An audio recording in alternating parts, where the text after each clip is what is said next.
Good morning. It is a great pleasure for me to welcome you to this morning's conference on defense. It is organized by IFS and our research program, Security and Defense in Northern Europe. As many of you know, IFS is about to move from Kongens Gate to Akershus Festning, so we had to find an alternative location for this conference, and I cannot think of a better venue than Oslo Military Society. I hope you agree. The title of today's conference is timely and exceptionally relevant. The new battle of the Atlantic and security in Northern Europe. We wish to offer this as a part of the wider discourse on defense and security, one that adds to increased allied activity in the north, enhanced defense cooperation in Northern Europe, and of course the exercise Trident Juncture. The North Atlantic, the ocean that connects North America and Europe, is a crucial part of NATO's area of responsibility. NATO must retain the capability to keep the waterways between the continents open for reinforcements and resupply. Of course, the older generation knows this intuitively. The younger generation needs to be brought up to speed. As former Supreme Allied Commander Europe, General Bredlow, put it well, the North Atlantic is NATO's lifeblood. It is the transatlantic link. So I am very pleased that we have Vice Admiral Clive Johnstone with us today. He is the commander of NATO's Allied Maritime Command in Northwood, and he will focus on his responsibilities, experiences, and challenges. His command will be strengthened over the next few years, and we are much looking forward to his keynote address this morning. Before we get to the keynote, we will have a panel on security and defense in Northern Europe. We ask ourselves how Northern European nations can find ways to make regional defense cooperation strategic and robust rather than ad hoc. The point of departure is a new book published by the British think tank RUSI. The book focuses on hard security in the wider north, and you are all given copies of the book. This book argues that transatlantic unity is of crucial importance and that small countries in the north can do a lot to strengthen that bond as well as internal relations. I am much looking forward to the presentations on the Nordic region by Policy Director Svein Efjestad, on the UK by Professor Peter Roberts, the Netherlands by Professor Frans Osinga, and on the High North by our own Professor Rolf Tamnes, all of them contributing authors to this book. So, ladies and gentlemen, again, a big welcome from my side. Thank you all for being here. I will give the floor to Colonel John Andreas Olsen. He is the editor of this new Whitehall paper. He will offer an introduction and he will guide us through the first session. So, John, over to you.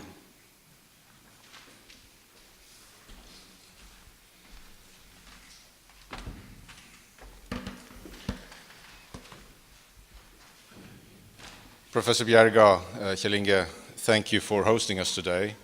A warm welcome also from my side. It's great to see so many friends and colleagues, and I'm really pleased with the turnout. You got your priorities right this morning, so it's great to be here again.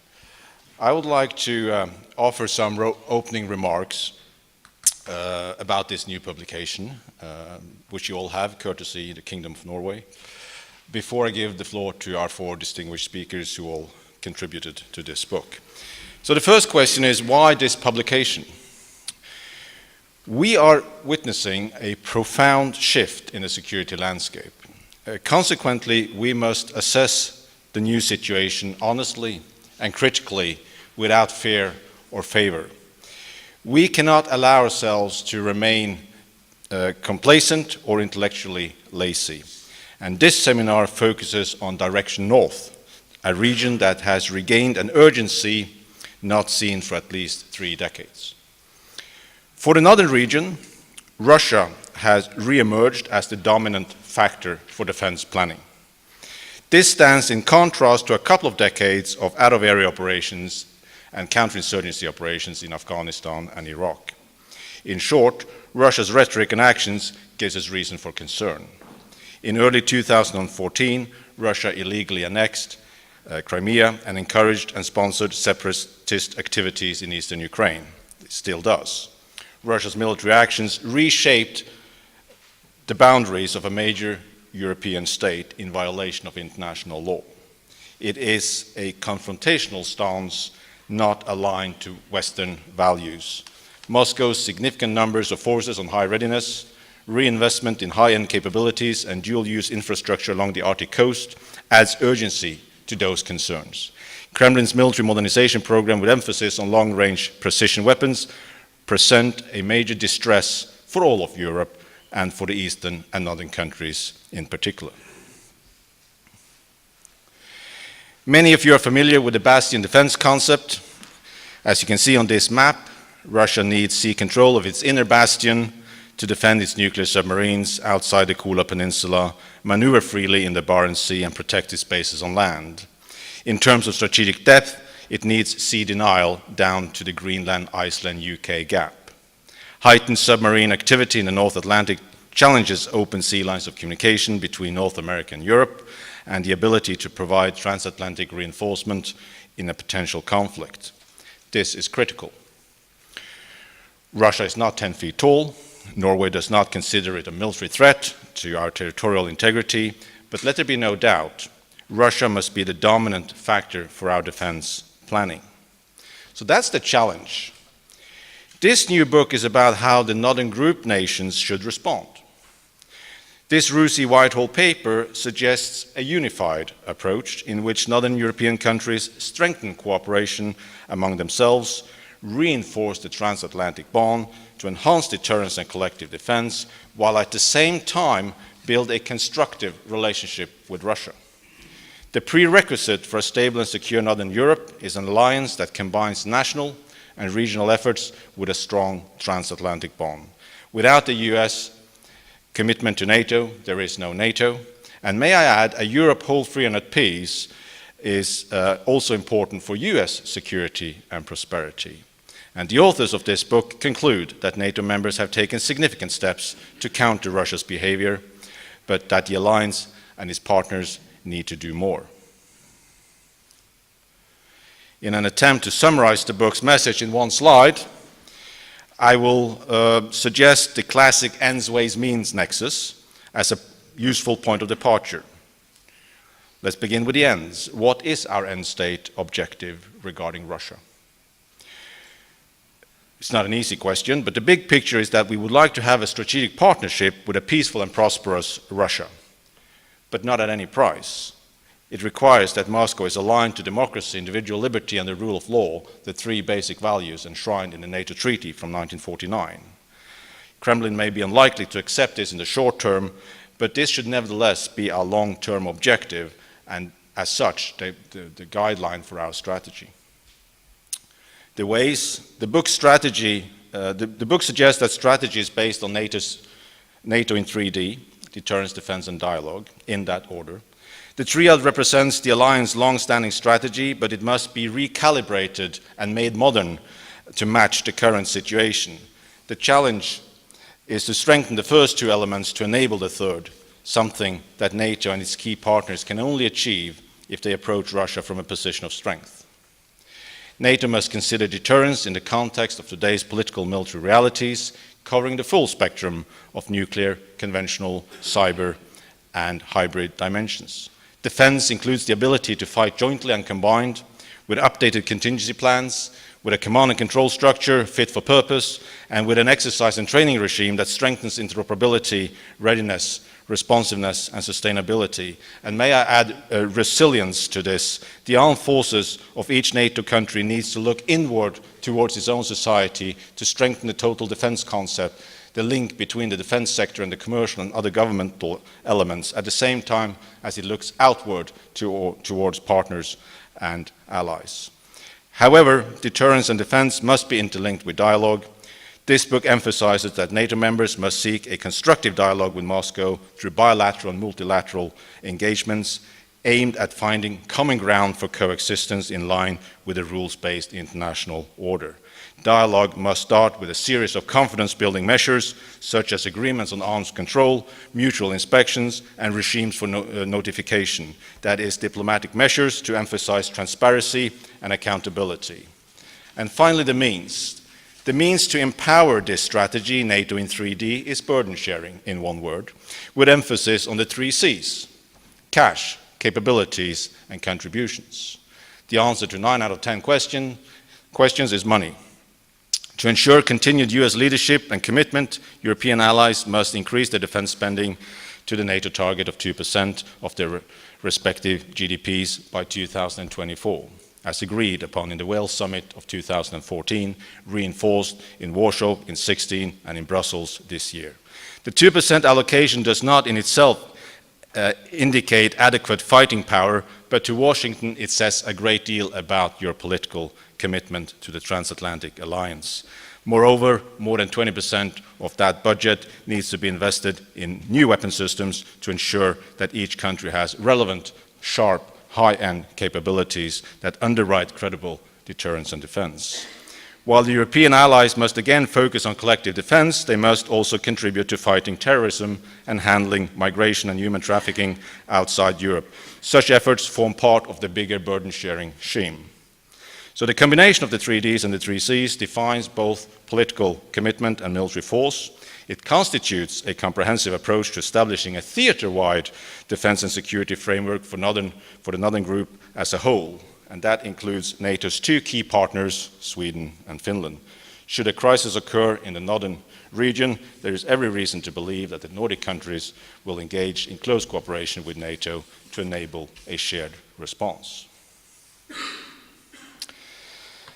So, friends and colleagues, this ends ways means nexus model is simplistic, as all models are, but it identifies a unified approach to security based on the overarching imperative of each NATO member to support each other where and when needed, at the same time as it devotes extra responsibility to its own region. That is the basis for the 360-degree approach. This concludes my opening remarks. We will now move to 4 case studies in the book. Svein Efjestad from the Norwegian MOD will focus on the Nordic region. Professor Peter Roberts has a UK perspective. Air Commodore Professor Frans Osinga has a Dutch outlook. And finally, Professor Rolf Tamnes will offer a focus on the High North. So, ladies and gentlemen, we will now go into the case studies, then we'll have a panel debate. So I present to you the one and only Svein Efjestad. Thank you.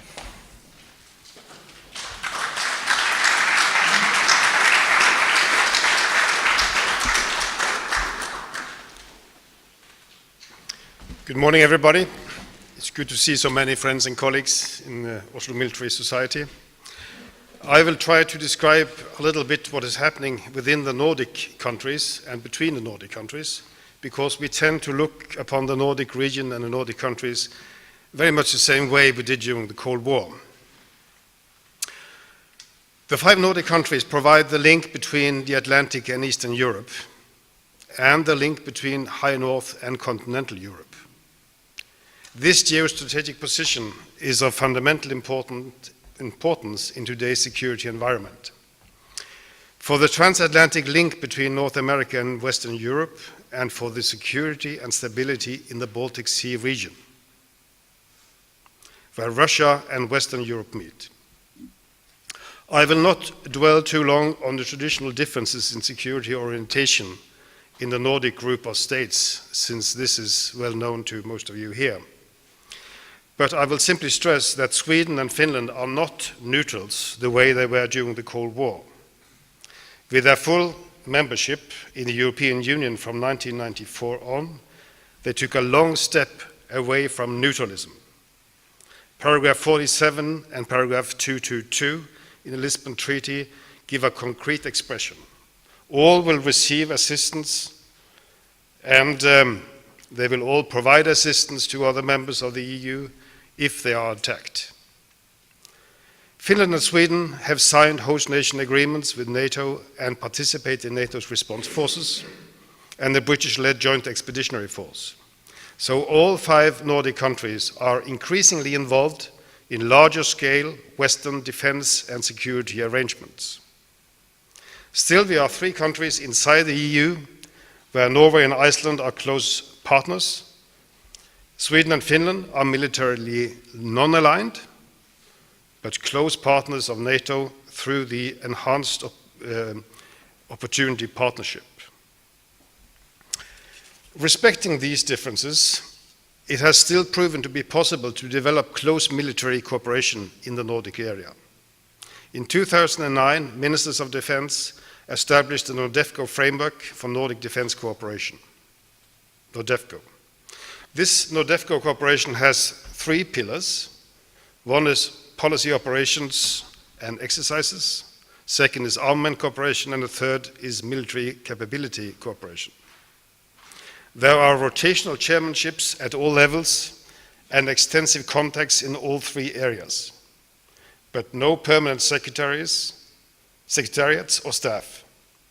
Ministers meet 2 times every year and once every year with counterparts from the 3 Baltic states. In addition, there is a web of bilateral and trilateral military and defense activities in the region. Most extensive, I think, between Sweden and Finland, who cooperate extremely close these days. So what have we achieved? Well-coordinated considerations and policies on most issues regarding the security situation in our area. We consult and discuss all security developments in Europe, with a particular emphasis on the High North and the Baltic Sea region.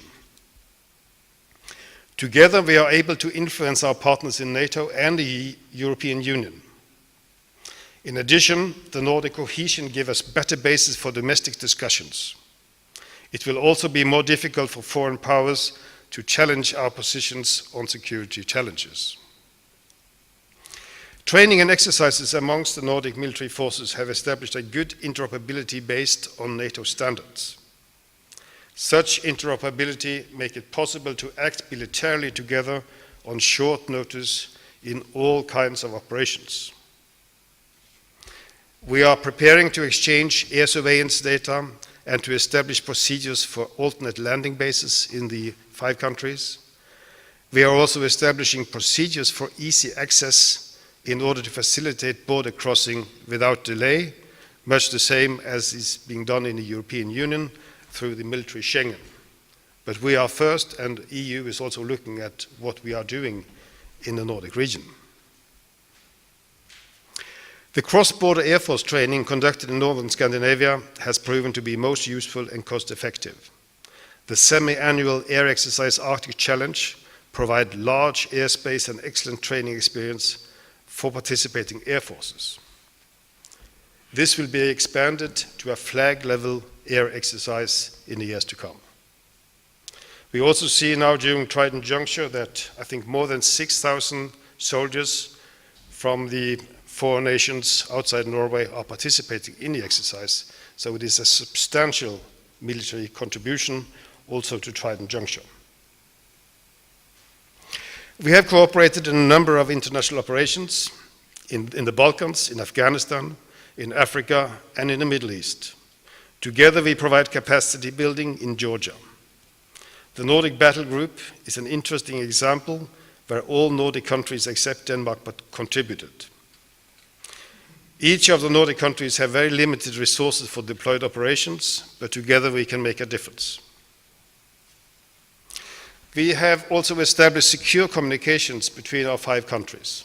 We use secure VTC for daily work, such as preparations for meetings of different sort. In addition, we will use this to consult and discuss sensitive issues that may arise, which require consideration of common activities. There is also an ambition to strengthen the cooperation in materiel acquisition and developments in military capabilities more generally. This was originally seen as a major motivation for Nordic defense cooperation, but so far we have to admit we have produced limited results. General Hagen, who is present here, took a very good initiative in trying to expand cooperation also in military use of space and in unmanned autonomous systems. This is also a promising area for Nordic cooperation. Looking forward, the Nordic countries agree on how we will take the Nordic defense cooperation further. We agree that Nordic cooperation will continue to be a supplement to what we do in NATO, the European Union, and other international organizations. It will not become an independent alternative. All Nordic countries will continue to promote closer transatlantic partnership. We will continue to promote opportunities for Nordic non-members in NATO and the EU respectively. We will use the NORDEFCO to strengthen cooperation with the 3 Baltic states.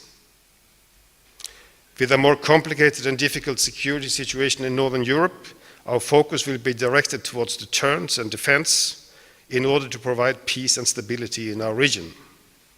In this regard, we will also discuss possibilities for more cooperation in civil emergency, total defense, and security of supplies. All in all, I believe we are gradually strengthening deterrence and defense in our region. The revitalization of collective defense in NATO is a major factor in this regard. A stronger US involvement through the EDI and a more active UK military engagement are major factors.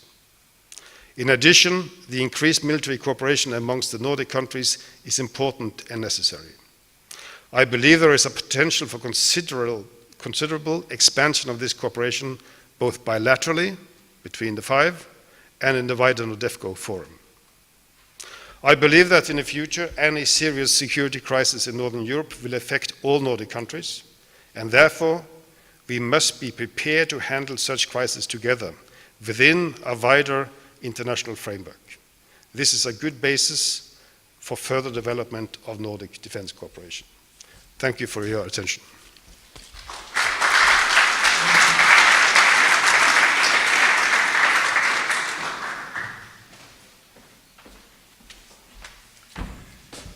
Thanks very much to IFS for hosting us. Again, it's an honour to be here with such esteemed and talented authors and people in the audience. But I'd like to pay a quick tribute to John Olsen for his brilliant work in editing the book with such drive and enthusiasm.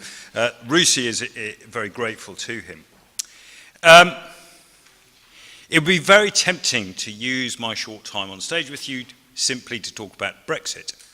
It seems to be wherever I go in the world, it's the one thing that people want to talk about. And we'll return to that at the end because it does present some very important defence and security concerns and issues which are worth delving a little bit deeper into. But before I go there, it's just worth recounting very briefly some of what I cover in my chapter in the book, which we all covered in our chapter in the book, which is the historical, societal and diplomatic issues that sort of tie and net the problems together, the tensions in which we find ourselves now. And it's all underwritten by this presumption that the UK, the United Kingdom, is a status quo power. It has no wish to see anything change. Indeed, as people never tire of talking to us about is, the colonial history, the desire to retain these colonial issues. And much like NATO, the UK finds change difficult. It doesn't do it well, it takes a long time, and there is an institutional inertia to doing it. Where change does occur, it doesn't tend to do it very well, it's perhaps pragmatic, but certainly not forward-thinking. So what's been very interesting in the last 2 or 3 years is to see the adaptation in the UK to what is a distinctly changed strategic environment. If you go back to the 2010 Defence Review in the UK, there were 15 other states mentioned. There were 17 security frameworks that were talked about. NATO was once again given a nod as the cornerstone of British defence, but equally as important was the Five-Power Defence Agreement for the UK in the Asia-Pacific, the Five Eyes relationship with Canada, Australia and the US, and New Zealand, and that tended to be where we were. And it was interesting, therefore, to have the UK Secretary of State talk just earlier this year about how the UK had taken its eye off the ball. And even so far, when it got to 2012, saying, you know, we really hadn't stacked up the Russian threat. But since that point, and you look specifically at the 2015 Defence Review, and again in 2017, you see this huge difference in the way that UK perceives its security environment, particularly with regard to Russia. And the majority of the UK's force deployment, one might argue, is around countering Russia.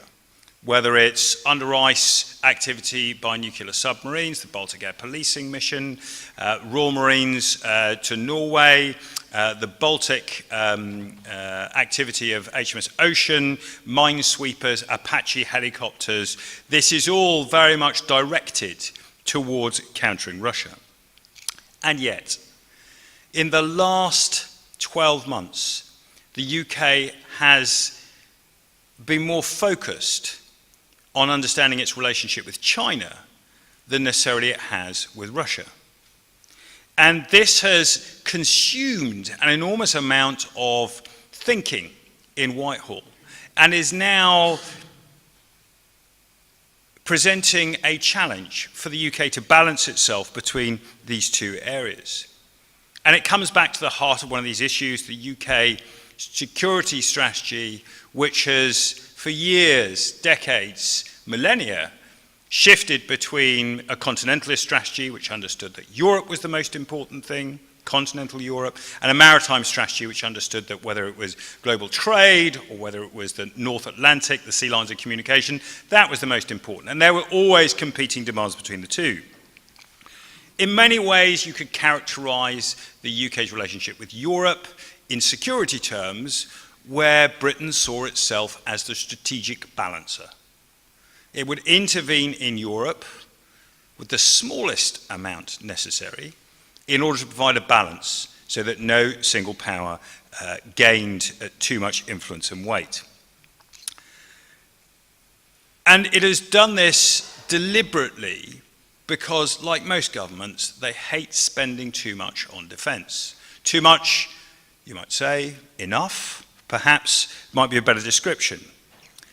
And that for the UK is very interesting because when you look at the geostrategic position, the geographic position, the economic reach and interests, and the global responsibilities that the United Kingdom has, it probably merits a slightly wider debate than it holds in the centre of British political discussion.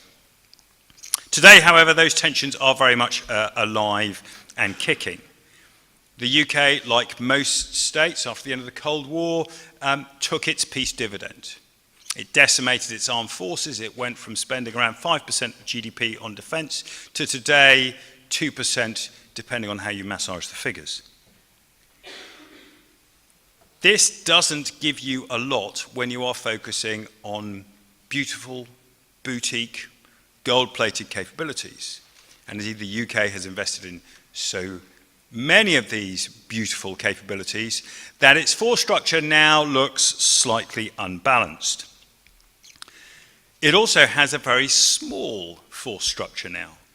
And when you talk about, for example, the tensions in whether priority should be placed on challenging China in the South China Sea, or supporting Baltic air policing, EFP missions, Baltic deployments, under ice capabilities, these are all starting to come home to roost and will do fully next year. The UK, therefore, has adopted a mantra that says we will depend on our allies. And I try to draw this out in the book because the UK is very wary of allies. It talks a lot about them and it says you're all very important. But the reality is the UK has had some bad experiences with allies. It's also not been the greatest ally itself on occasion. But one needs only to look at the damage to the relationship between the UK and the Netherlands in 2003, where the Dutch pulled out at the last minute, causing quite a significant shake-up to the UK order of battle deployed in 2003, to understand how single instance can stain a relationship. Indeed, if you go back to what the UK understands about good allies, you need to go back to 1982 and the Falklands crisis, where the UK completely believed that NATO, the United States, European allies would stand shoulder to shoulder. And it wasn't delivered. Nothing. And the UK took from that, certainly in the political sphere, that the allies that we all talked about and all operated with most of the time were not reliable and dependable. They weren't those that would stand with you when things went wrong. So what does this mean? The tensions that exist at the moment in the UK are really about where the UK sees itself post-Brexit. The differences and the challenges, the tensions that exist between the global economic ambition and the reality of a secure Europe. And interestingly, through all these changes that have come out, the one stable point since 2014 has been Joint Expeditionary Force, the Northern Group, and the Scandinavian Baltic states. The UK has in essence put more effort into this than it has into NATO writ large. An understanding that willing, capable, forward-leaning, efficient partners who want to make things better are a far better choice of who you'd wish to fight with than those that you might have to drag into a fight if you can get the consensus to draw them there. There's an affinity in this that the UK has with Norway. A work ethic, international concerns, a language that you pragmatically speak to us whilst we don't learn you, although I understand that there are more people in the UK who speak Norwegian than there are who speak French.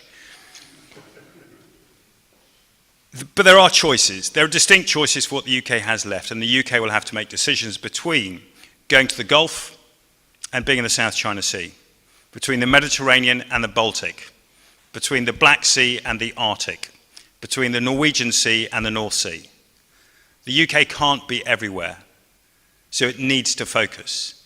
And what's interesting from what I hear in Whitehall is that the one place that the UK doesn't feel like it's going to shrink away from is that Baltic, Scandinavian, Norwegian Sea and Arctic relationship that to me feels very much like it's here to stay. Thank you.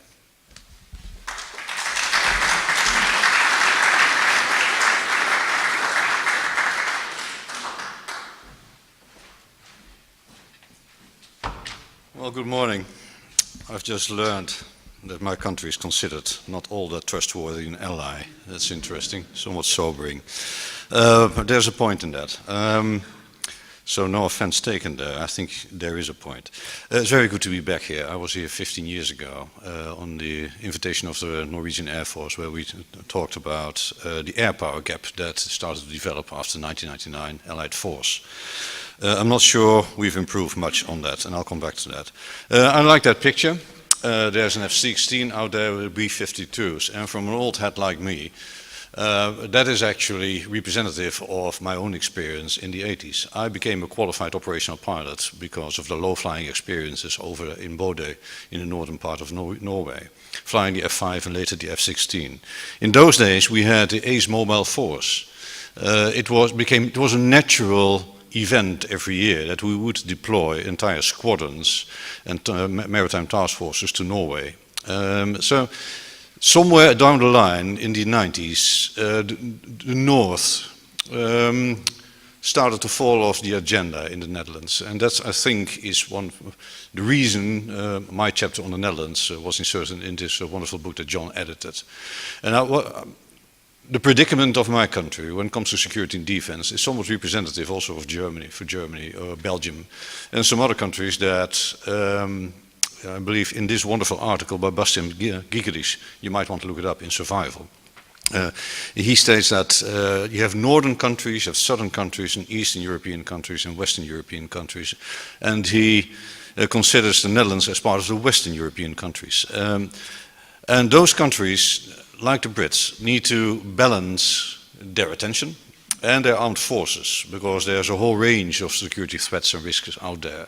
And where you put your focus is not just an outcome of a security analysis, it is also an outcome of domestic politics, as I will show you a bit later on. The good news is we are participating in Trident Juncture with more than 2,000 troops. We are part of a joint expeditionary force. Our Navy participates in the Nordic Archer, so I think we're doing fine. But the argument I'm going to make is that for the Netherlands Armed Forces, the north extends more to the Baltics than the north itself, the Norwegian and the Swedish and the Finnish areas here. I've been to the Baltic states and to Sweden and to Finland over the past few years, after 2014, quite regularly, and I feel the hybrid threat and the A2AD problematic that Russia presents us with. It doesn't necessarily translate, though, in our security and defense policies.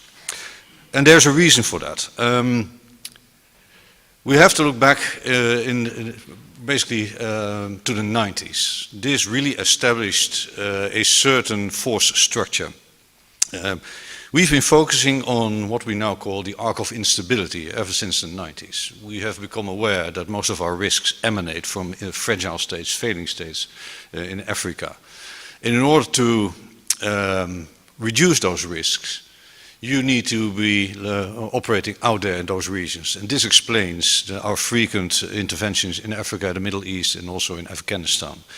The interests that basically legitimized military operations were humanitarian interests, as well as counterterrorism and all that. But basically, we were fighting humanitarian interventions. And Christopher Coker called it, we were fighting humane warfare.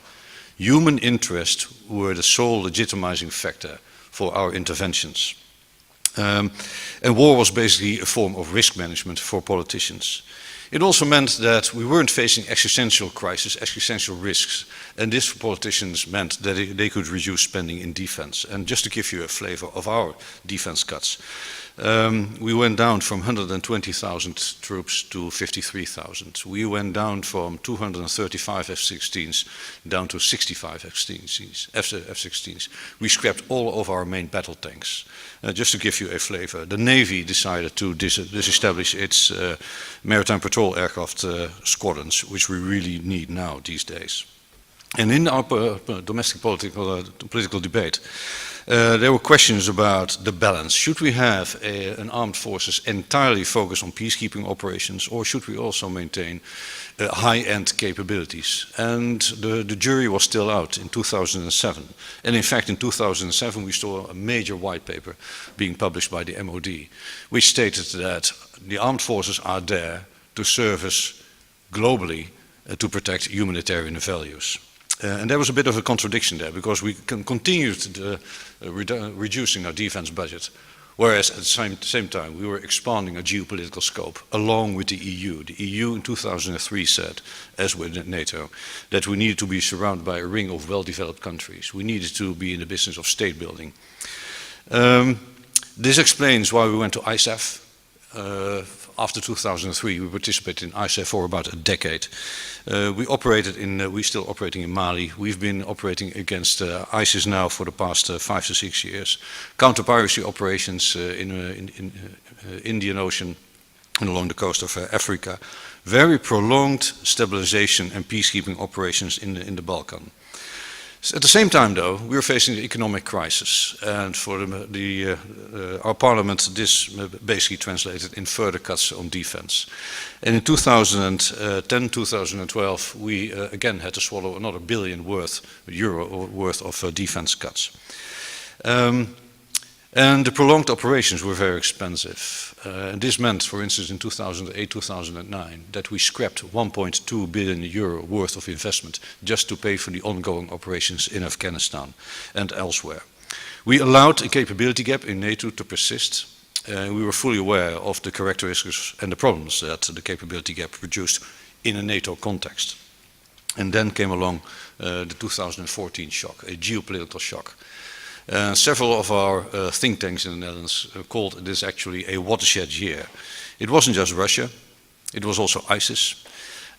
We also had the downing of a MH17 over the Ukraine. And this was a wake-up call for our national debate on defense and security. It meant that collective defense, nuclear deterrence, and conventional deterrence were high on the agenda again. But also as a problem, because we realized that we don't have the money actually to recreate this balanced force. In those defense policy documents you will find that Russia now appears prominently, but also still there is a refugee crisis that 2014 brought along with the rise of ISIS. We still have terrorism, but in the Netherlands we also have the Caribbean as an area of responsibilities that we need to take care of. So we still have this geopolitical balancing problem.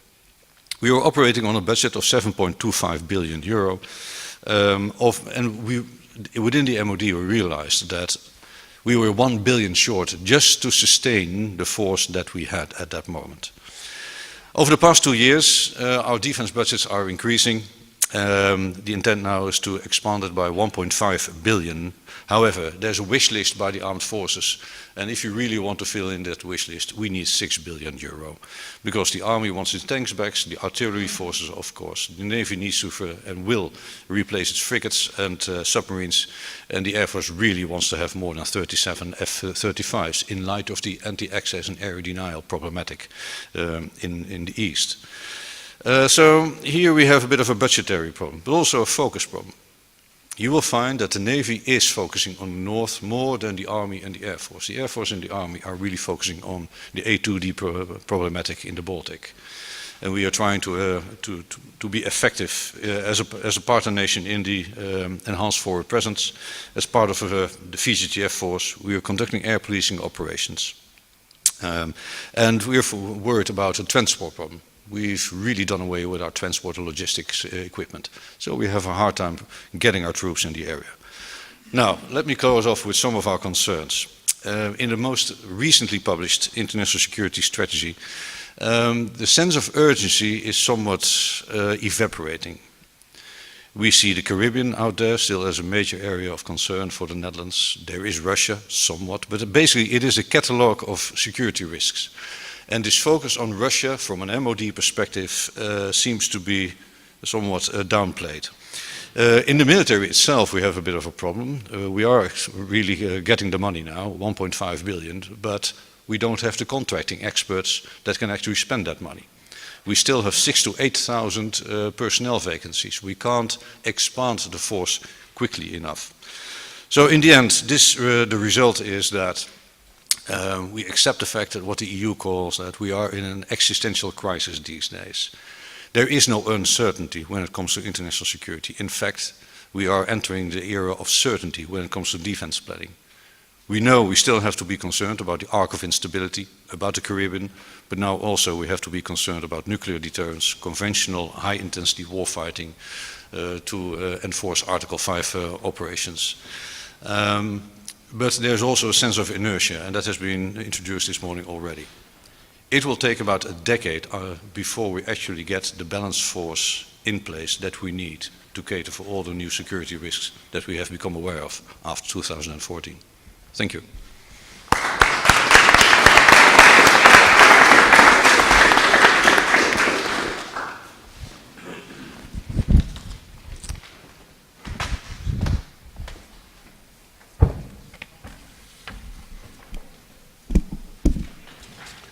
Well, good morning, ladies and gentlemen.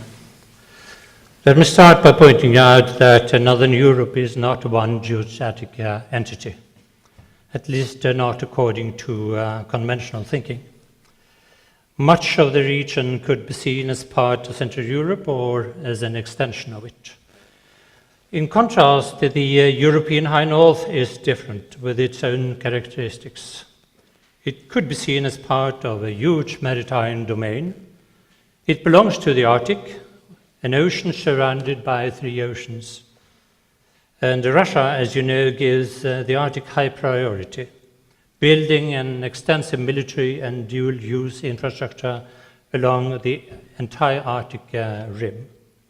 In the longer run, climate change and ice melting will most likely contribute to transforming the Arctic fundamentally, opening up Arctic waterways, including to Asia, and boosting the exploitation of the huge resources in the region. And I would also assume that a more powerful Asia, and China in particular, will play a prominent role also in the Arctic and contribute to making it a more central part of global geopolitics. A future change of paradigm, probably somewhere down the road. Not today, not tomorrow, but somewhere in the future one could envision such a scenario. But today and in the foreseeable future, the main strategic characteristic of this region, of the High North, is the prominent role of the Northern Fleet, the strategic submarines and the best in defense, stretching down to and beyond the Greenland, Iceland, UK gap as presented by the map you saw in the introduction with you and Andreas. The best in defense from the north, in combination, I would add, with the arc of steel across Europe as a whole, based on precision-guided systems such as S-400, Iskander, Caliber, stands out, and that is the key message of my chapter, as a strategic challenge to the linkage between North America and Europe, and hence to the entire Northern European region. And from such a perspective, Northern Europe should be seen as a strategic unity. And from such a perspective, Northern European countries have a common interest in deepening their defense cooperation. Russia has restored a capacity for theater-scale warfare led by the Joint Strategic Commands directly under the General Staff. Its military posture is oriented to seizing the strategic initiative. To achieve this, the posture is optimized for high readiness, the quick movement of large forces over long distances, as we saw demonstrated in Zapad 17 in the north, and of course in Vostok 18 now recently.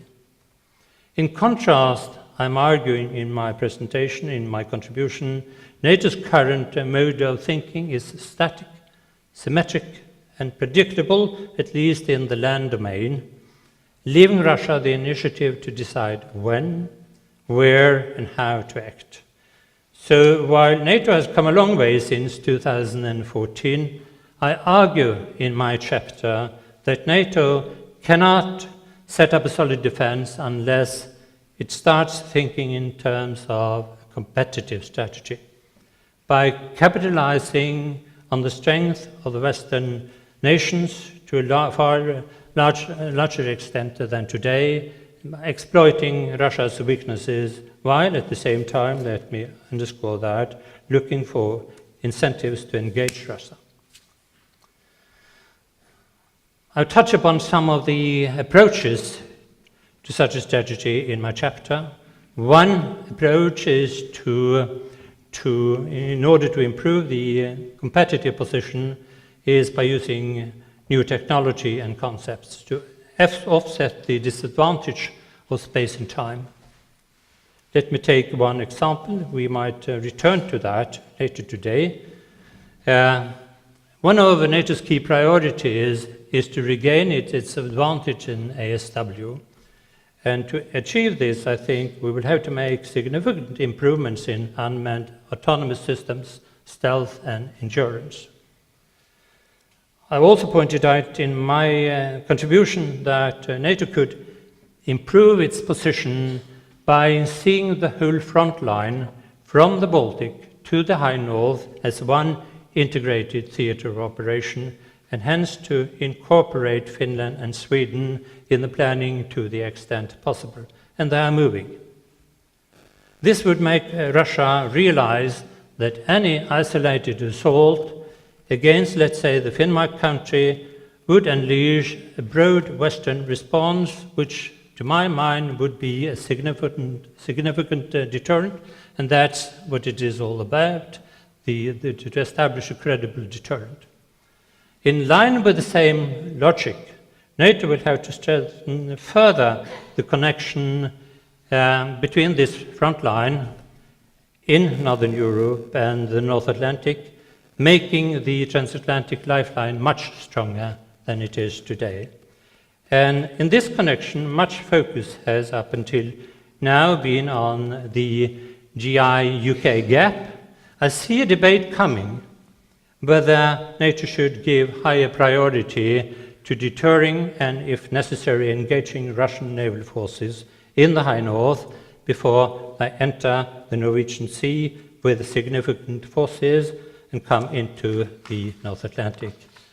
But I shall not elaborate on that question because we might return to those issues later today when we go to the keynote address and the questions at that stage. So thank you very much to all of you.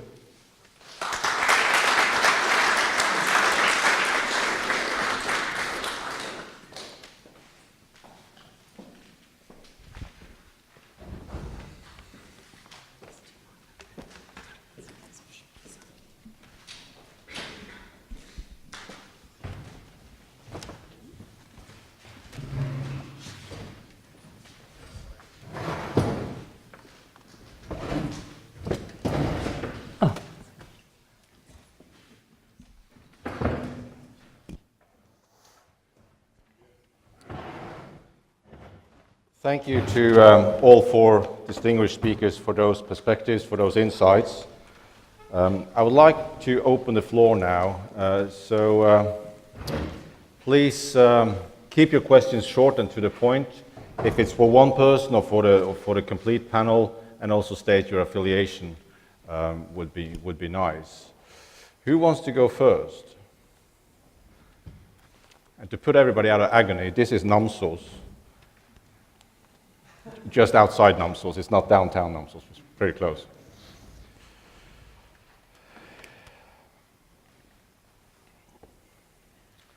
That's a shy audience. Jakob, please state your name, Jakob. Jakob Børresen. In the absence of anybody else, I might as well start out. I would like to question the idea of the Baltic and the High North as one integrated area of operations. It seems to me that it violates the geopolitical realities of the North. The fact that Finland is primarily a neighboring state to Russia, Sweden is primarily a Baltic state, Norway is primarily an Atlantic state. And through history we've seen that when Finland has been attacked, Sweden and Norway and Denmark have been staying put. When Denmark has been attacked, Norway, Sweden and Finland have been sitting still. It seems to me that as long as it is not geographically necessary for a state to be involved in war, it will avoid it. So how will we deal with this conundrum and make a reality out of this integrated operational area from the Baltic to the High North? Thank you. Thank you, Jakob. Who wants to take that on? Well, which one should I push? What's the one there? Anyway, can you hear me down there? I'm not an expert in Nordic warfare, actually. I hope you are referring to the 19th century experience, but you do touch upon the geopolitical fact. And also, I think, an aspect of coalition warfare that I want to address. The first. Right, excellent, thank you. You will find that the Central European countries and Western European countries indeed regard the North and the Baltic as two separate areas.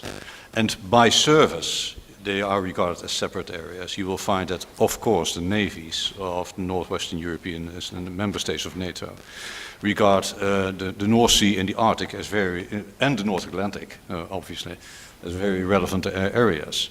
Whereas for the air forces and armies, they are more concerned about how to operate effectively now around the Baltics and how to actually create a credible deterrence out there, not necessarily in the Arctic area. So I think you see a sort of division of labor. But your question really is about cohesion of the alliance. And there we have a bit of a problem that we haven't addressed yet, really. We have a bit of a problem in NATO, but also in the EU.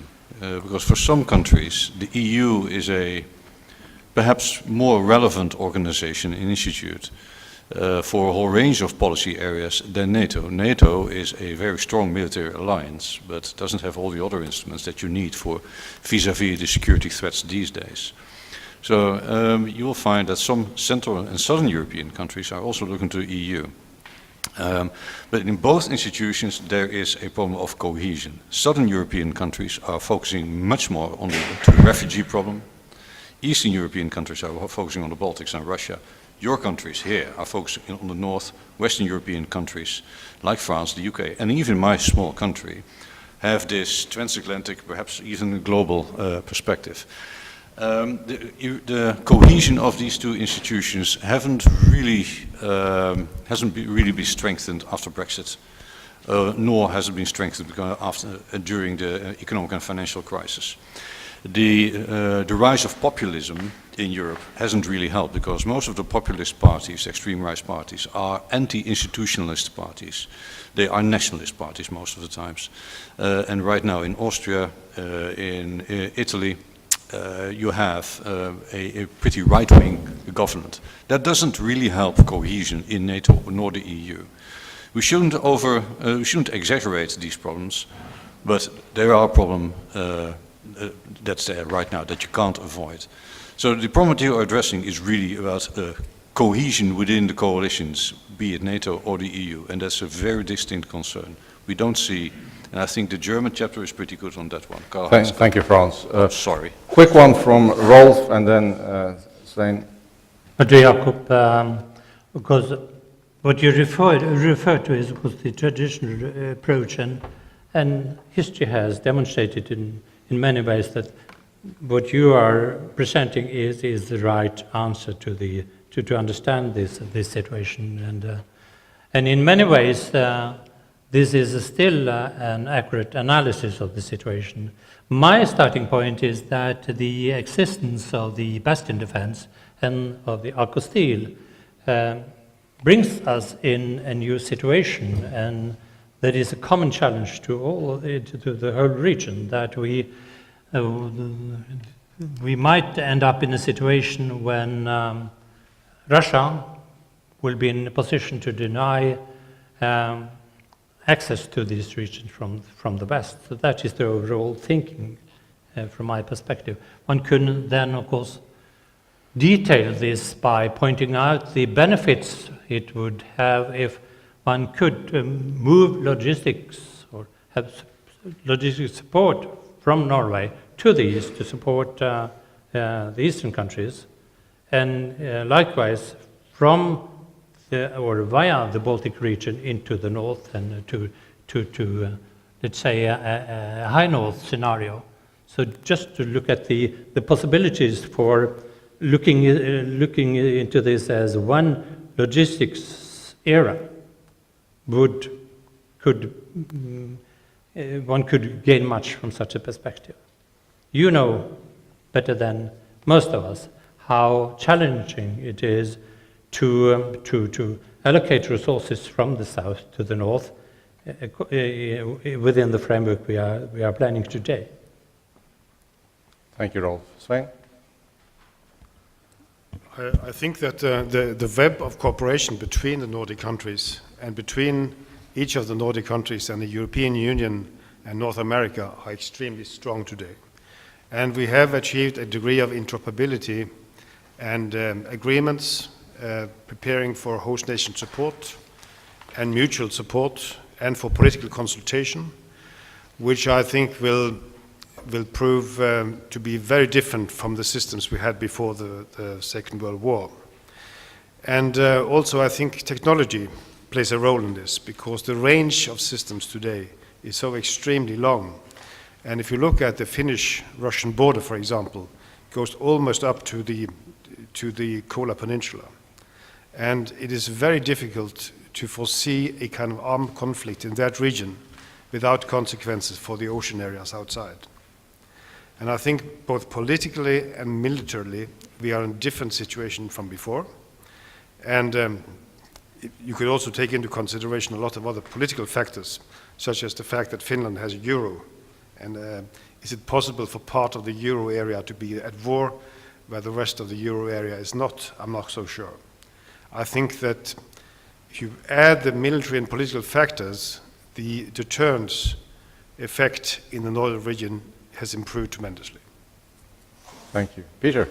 Very briefly, I think you've hit the nail on the head. I think that the Baltic, the High North, the Arctic, the Atlantic are all distinctly different areas. And I think this desire to pull everything together into one beautifully packaged document, much like the NATO 360 strategy, which acknowledges both Daesh at the same time as it does the Kula submarines, is strange. It's peculiar. And it doesn't work. And I think you can see that anyone who reads NATO's 360 strategy, looks at it with slightly aghast. And it's specific to NATO in military terms, and the Admiral will probably tell you. You need different capabilities to hunt Russian Akulas under the ice or in the North Atlantic and the High North, to the capabilities that you need to hunt a Russian Kilo-class submarine in the Baltic. But you need different capabilities again to hunt that same Kilo-class submarine in the Eastern Mediterranean or the Black Sea. So these are very, very important distinctions in military terms and for governments. And the desire to blur them all, because it makes it look more convenient and you can get into 140 characters, I think does a disservice to those military people in uniform who are serving. Thank you. Great question, Jakob, and thanks for the answers. Who wants to go next? Yes.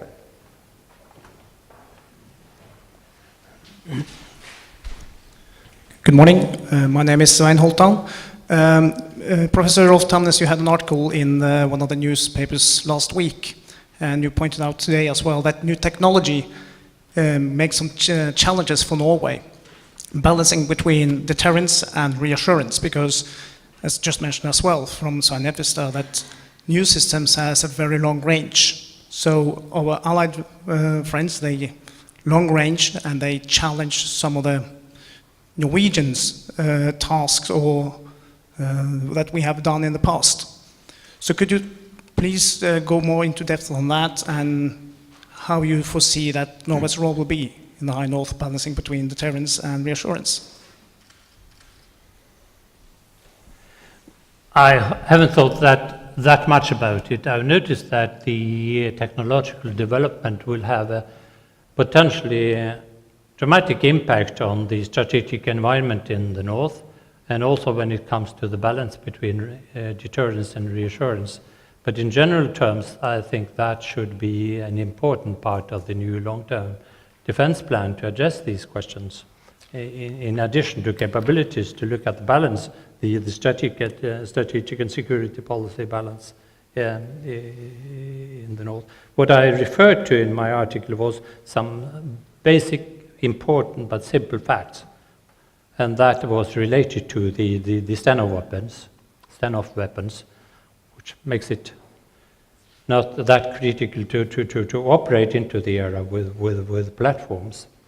And on the other hand, the potential for staying here with drones, as I pointed out, now all the time basically, outside Norwegian territory, in the Barents Sea, to take one example, and we will not have the traditional option of having an impact on those activities in the Barents Sea, which was an important part of the balancing policy during the Cold War, and which came to it ended up in a crisis in connection with the U2 in May 1960, and where we had to tighten the regulations.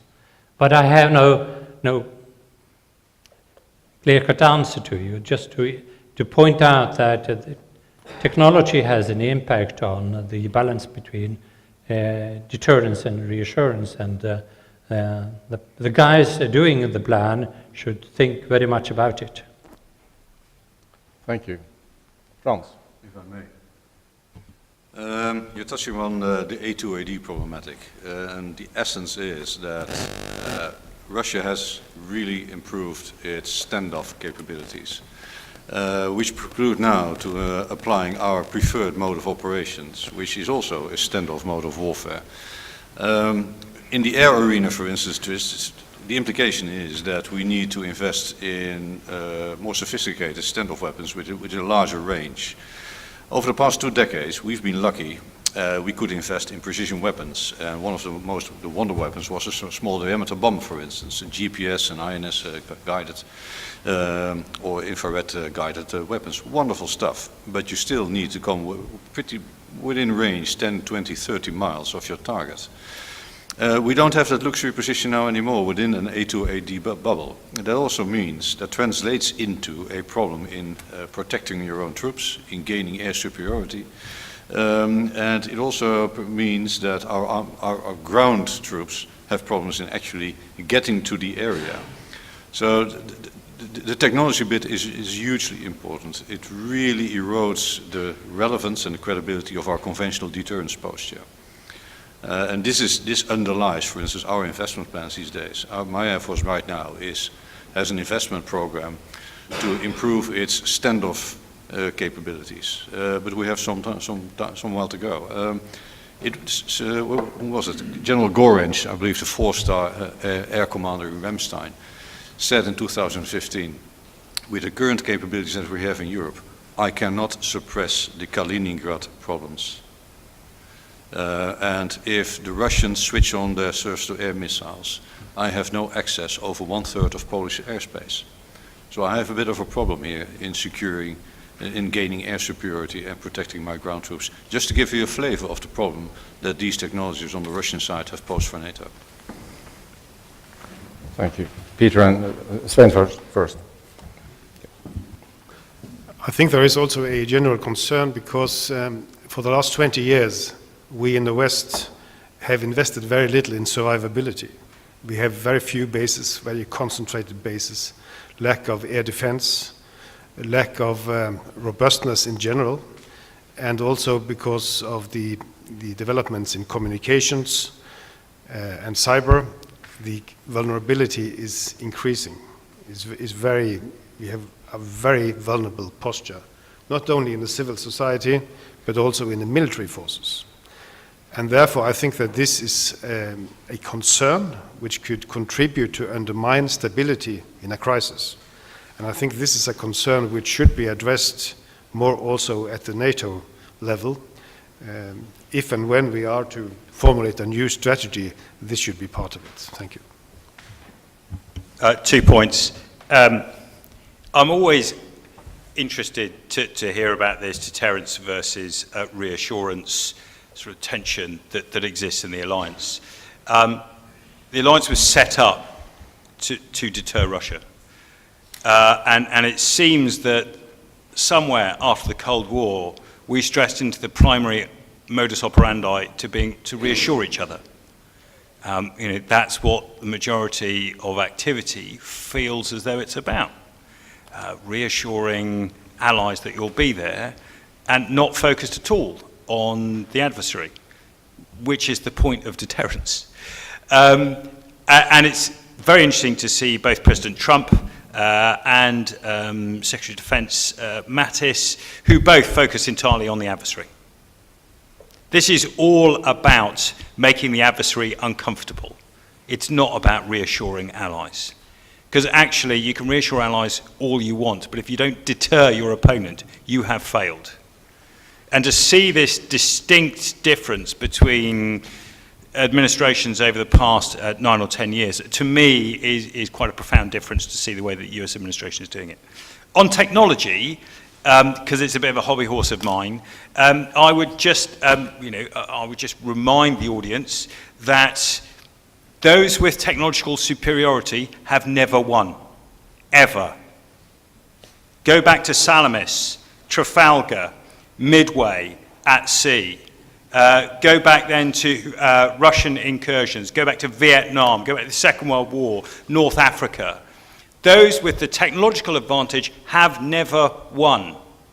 Placing your belief that somehow these beautiful silver bullets will provide you with a way of beheading the monster is an utter fallacy. And it's time, that we desperately try and break this myth. The entire force design of NATO's adversaries has been about resilience to such an extent that decapitation as a model, that the use of precision weapons and this beautiful connected ether that you're supposed to connect your kill chain through will be denied entirely. So, we need to break away from some of these long-held orthodoxies that, frankly, are myths. Thank you. We have to close there. Thank you, Peter, for that upbeat, positive note. We have used our time wisely this morning. I will not summarize this session. It's all in the book. The conclusion takes you 5 minutes to read. Thank you to all in the panel who contributed with chapters in the book and are part of this trip to present it in different countries. So, ladies and gentlemen, this concludes the first part, and please join me in giving the speakers a hand of applause.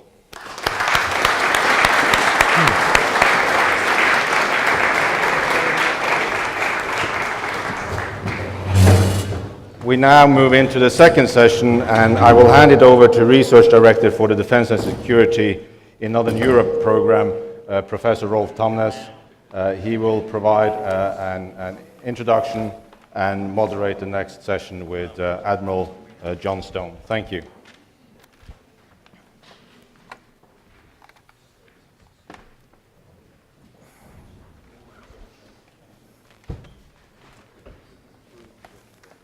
Thank you, John.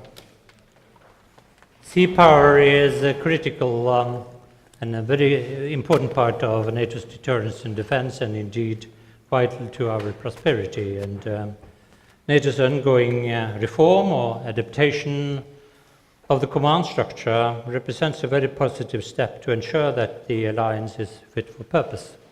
And as part of this effort, Admiral Clive Johnstone will be empowered such as a component commander, as head of NATO's Maritime Command in Northwood.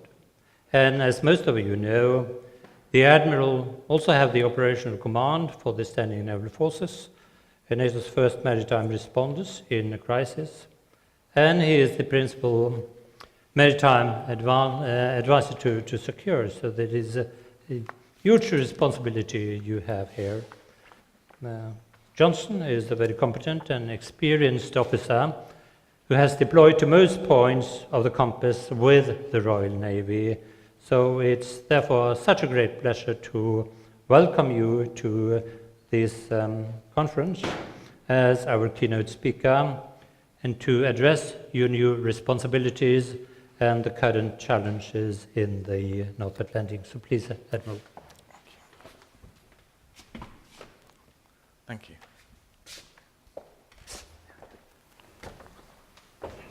Hello. It's an enormous pleasure to be here, Rolf. Thank you very much for such a warm introduction. I come with really one message, if you want to hear it, which is one of success, energy, and excitement. I am in a business that is a startup business, and it feels live and full of energy and full of excitement. It does not feel, as I've picked up from some people, that we are in a state of boiling the frog, a state of perpetual pain that we're happy to feel comfortable with. I'm in another life, I'm an Olympic sports mentor. And I mentor canoeists and oarsmen who go on to win various medals about how we focus them in how they think forward. A game of inches, a game of vision and then delivery. And I think we're in that space. I'm very proud to be in this extraordinary room and with the Norwegian Institiute for Defence Studies to talk today. I think it's really important. And I'm really proud to be both representing the maritime but also representing my boss, General Scaparotti, who I talk with a lot and have a great engagement. I just want to pick up a couple of things from the things I've heard, and these may be cues in for questions.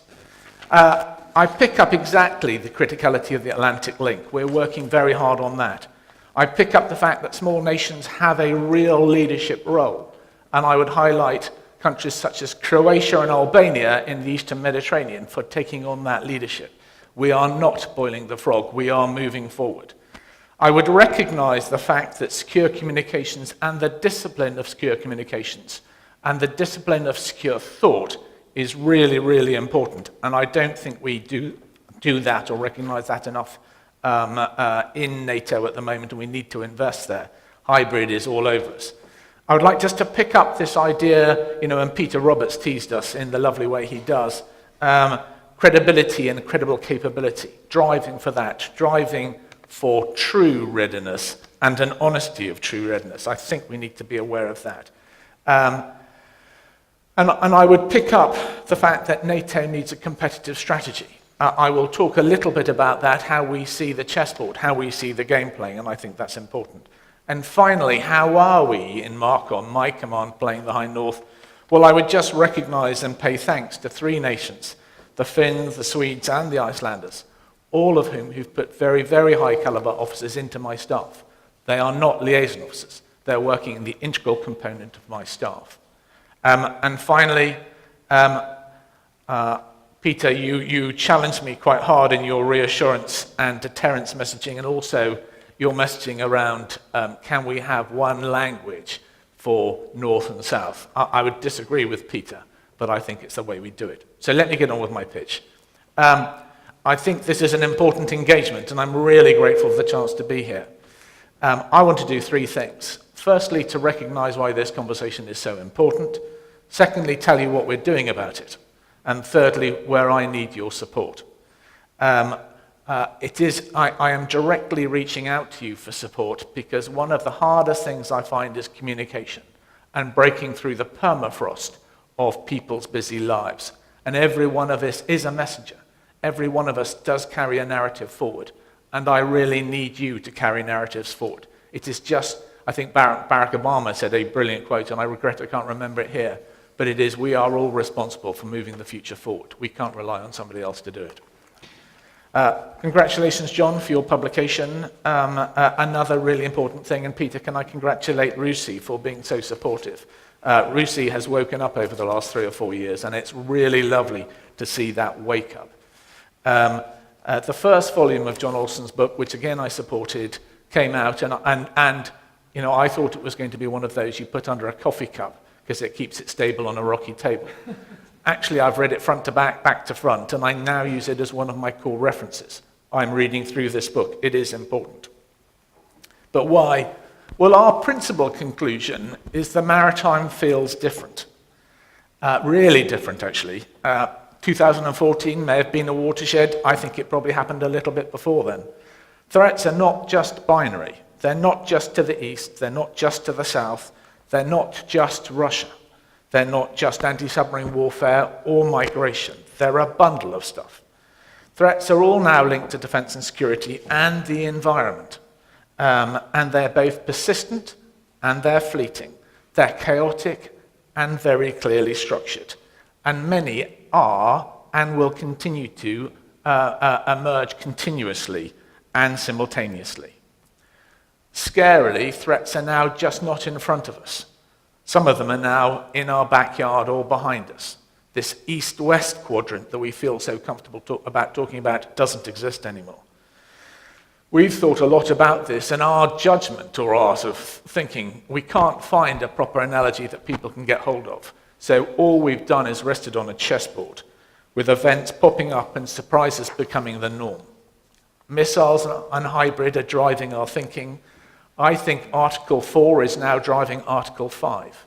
And threats need our response with agility, an understanding of escalation control that we don't have at the moment, containment and deterrence as never before, and especially in effect, delivery and messaging. It's not, quite frankly, a conventional way of looking at the world. It requires us to get out of where we've been comfortable with and move into a different space. And if I was to be critical of all of us, we're finding it quite hard to get into that different space. The seas and oceans are the Alliance's new frontier, I think very similar to space and cyber. Indeed, the operational environment does not have an edge or a boundary. This is one of the things we've got to inculcate people. It's all around us. We cannot talk about the north of the Atlantic in isolation of the other seas. Challenge will come, as I've already said, from many different locations.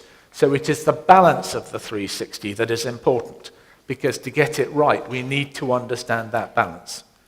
Yes, it feels a little bit like the return to the past, but the different thing is that we are in a very much more complex geopolitical climate. Just look at the politics of Europe. We are also in an environment where our planet has much less elasticity than it had even 10 years ago, and it will have less and less. And we're also in a position where the social demographic, because of the internet, because of modern forms of communication, is much more reactive than we are in government. We have to understand that we presumed an elasticity that is no longer there. Other people own the elastic. The competition at sea and in our heads is not theoretical. It is absolutely real today. Our competitors are mobilizing to maximize their chances, and this explains much of their behavior as they operate around us. Russia's strategic planning, just look at their defense plan in 2015, is readying for a period of intense competition. They are worried from an internal point of view of their resources and how they will maintain resources into the next century.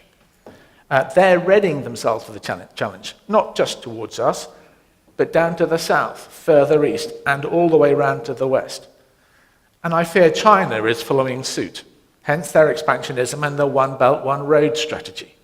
Just look at the new purpose-built headquarters in Djibouti, which is a fortress, and look at the investment they're trying to make in each of our countries. Look at Greenland as an example. Both of these major players are going to be powerful competitors, and we have to recognize that. And perhaps finally, everything I say is wrapped up in a importance of the unity of an alliance and a unity on the way we do business. But my component, the maritime, sees us abutting against the threat on a daily basis. My ships, your ships, our men, our aircraft, our submarines are operating in and around the threat every day on a daily basis. In the Aegean, I have 7 warships operating in a migration stance.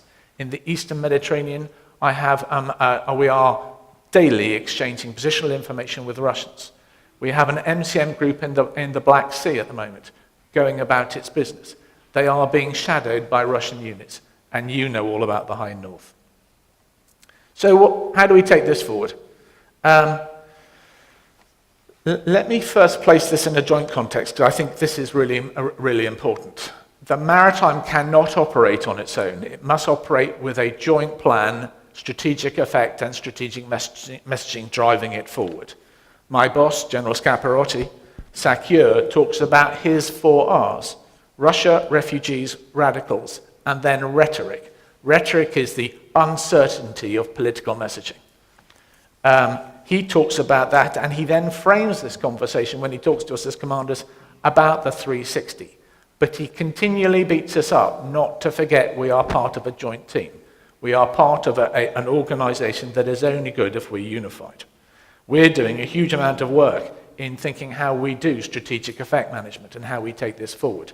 And so as a maritime commander, and the rest of my speech is very much about the maritime, please recognise that I sit comfortably in an architecture and I am comfortable in that architecture. So let me come on to a couple of points that I think we need to do better. Firstly, we need to understand. I'm struck by a lovely Persian parable, Nasruddin's Fable. Nasruddin's Fable is about a fool who comes into his hut on a daily basis and drops his keys. He drops his keys in the dark, but because he's frightened of the dark, he only looks in the light and he never finds his keys. I think we have to recognize that quite often we look where we're comfortable. We don't look where we're uncomfortable. The second thing I think we have to recognize is Russians will practice maskirovka in a way that we just don't know how to do it. And the Chinese are completely inscrutable. They would understand the art of time, camouflage and deception better than we ever will in our democratic societies. We must also recognize that in our democratic societies, our policymakers and politicians are probably less comfortable with the language of security in the sea than they are perhaps of Afghanistan and Iraq, given their experience. That is not a challenge or a criticism. It is just the nature of the business. And we have to understand, we have to help them understand, and we have to get the patois of the maritime into their thinking. In an Atlantic alliance, and the Atlantic is instructive, we must constantly learn the lessons of our predecessors, as well, almost more importantly, as a revenge of geography and the environment. And finally, as sailors and as specialists, we must educate. I will come back to this, but so often I see fantastically crafted briefs or absolutely glorious complex viewfoils or PowerPoints go on the slide, and nobody, even we don't understand them. I'm very struck by the Instagram generation who can put very complicated concepts very simply on a photograph with maybe one or two words. Maybe we've got to learn quite a lot from that so we can explain things to people. Then we've invariably failed to understand our enemy, and this is where the northern group nations are so critically important. My sense at the beginning of every campaign, and I don't believe we're at peace now, I believe we're in a period of competition, I believe that we always look at the enemy through our eyes, not through his own. Andrew Monaghan, a very impressive professor of Russian studies at Oxford, constantly chides me with my veneer-deep understanding of the Russian military. I think I understand it quite well until he starts to tease me about housing policy and road policy and where these people came from and where they went to university and how do they think, and I suddenly run dry. We need to understand the people we work with as well as the people we are. And then finally, we're too often fixed on our plan, not their plan. History is littered with examples, and the British approach to the North Atlantic and the anti-submarine threat in the Second World War is a classic example. We want to deliver a campaign that we feel comfortable with, rather than we want to understand a campaign that is really taking place. And this is where we've got to think differently. To buck this, my battle buddy, Admiral Lisa Franchetti, the commander of Striking Force NATO in 6th Fleet, and I are doing a bit of work around the Eastern Mediterranean, trying to work out if we could have predicted the Russian energy over the last couple of months by looking at indices back in history. And do you know what? The Russians have told us most of what they were doing. The Russians have explained to us how they're going to operate. You know, it is only because we are ignorant and don't read the right documents that we don't get what is happening in the laydown. So understanding is really important. So John and all the team who've written in this publication and continue to fight it, I think that is important. We mustn't fall back on old assumptions. We must press ourselves to be honest about our developments, to make sure when we are buying equipment, we're procuring it for political reasons or when we're buying it for doctrinal and operational reasons.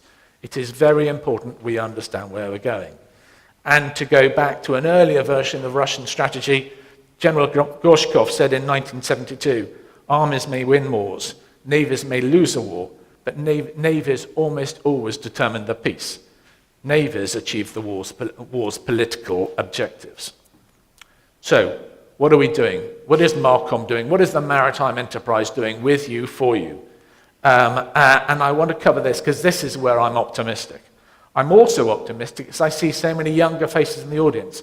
Do you know, it is so lovely to see fewer grey beards and tired old people and to see a young audience. You have so much to teach us and we have so much to listen to.